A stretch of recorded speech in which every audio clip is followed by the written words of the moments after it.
அனைவருக்கும்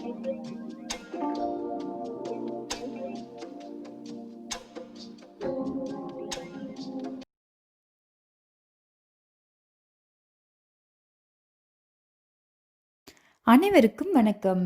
இன்னைக்கு ஆயத்தி கிச்சன் நம்ம என்ன பார்க்க போறோம் அப்படின்னா, ஜீரா புலாவ் எப்படி செய்றதுன்னு பார்ப்போம். வாங்க. 1 டேபிள் ஸ்பூன் நெய் சேர்த்துக்கங்க. நெய் கரையட்டும். இது ரொம்ப சீக்கிரமாகவே செஞ்சிடலாம். பார்க்கவும் அழகாக இருக்கும். ஒரு பட்டையை 2ஆக உடைச்சி சேர்க்குறோம். ஒரு பிரிஞ்சி இலை, 3 ஏலக்காய், 1 டேபிள் ஸ்பூன் சின்ன சீரகம். இதை நல்லா நெய்யில் ஃப்ரை பண்ணுங்கள். ஃப்ரை பண்ணும்போது வாசனை வீடே இருக்கும். அவ்வளோ வாசனையாக இருக்கும். இப்போ நல்லா ஃப்ரை ஆகிடுச்சு. நல்லா வாசம் வருது எனக்கு. அதில் ஒரு பெரிய வெங்காயம் கட் பண்ணி சேர்த்துக்கோங்க. வெங்காயம் ரொம்ப பொரியவும் கூடாது, அதுக்காக பச்சையாகவும் இருக்கக்கூடாது, மீடியமாக இருக்கணும். இப்போ கொஞ்சம் உப்பு சேர்த்துக்கலாம்.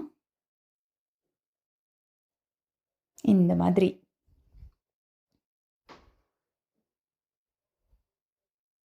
இப்போ நான் 4½ கப் தண்ணி சேர்க்குறேன்.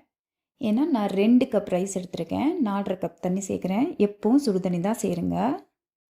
ஹாட் வாட்டர் சேர்க்குறது தான் டேஸ்ட்டாக இருக்கும். சேர்த்துட்டோம். இப்போ இதில் நான் தேவையான அளவு உப்பு சேர்க்குறேன். இப்போ நம்ம நல்லா கழுவி வச்ச பாஸ்மதி ரைஸ் ஊற வச்சுருக்குறோம். இப்போ அதையும் இதில் சேர்த்துக்கலாம். நல்லா கொதிச்சிருச்சு இல்லையா? கண்டிப்பாக உப்பு செக் பண்ணிக்கோங்க.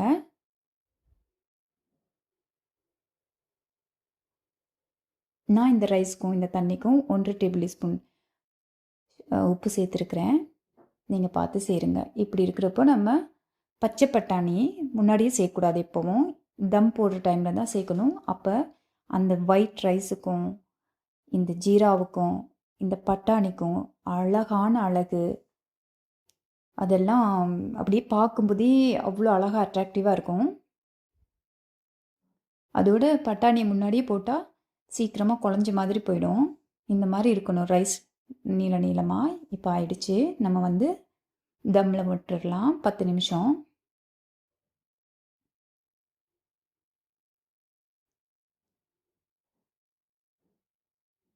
இந்த புலாவை நீங்கள் chicken tikka masala, butter chicken இது கூடலாம் சாப்பிட்லாம். பன்னீர் டிக்கா மசாலா கூடலாம் சாப்பிடும்போது ரொம்ப சூப்பராக இருக்கும். பாருங்கள் எவ்வளோ சூப்பராக அழகாக வந்திருக்குது நமக்கு புலாவ். செம்மையாக இருக்குது, கலர்ஃபுல்லாக இருக்குங்க. இதில் கொத்தமல்லி தழைகள் சேர்த்துக்கலாம். நான் அரோமா மட்டும் இல்லை, இதில் சூப்பரான ஒரு டேஸ்ட்டும் இருக்குது. நீங்களும் ட்ரை பண்ணுங்கள். வேறு ஒன்றும் இல்லைங்க, ரோஸ் வாட்டர் 1 டீஸ்பூன் சேர்த்துக்கலாம். அதிகமாக வேண்டாம். அதை சாதத்தை நம்ம பரிமாறும் போதும் ரொம்ப சூப்பராக இருக்கும். கண்டிப்பாக சேருங்க. சாதம் உடையாத மாதிரி கிளறி எடுத்துக்கங்க. பாருங்கள் நமக்கு நல்லா ரெடி ஆகிடுச்சு. இப்போ இன்னொரு பாத்திரத்தில் மாற்றிக்கலாம். ஆரோக்கியமான உணவு, ஆரோக்கியமான வாழ்க்கை.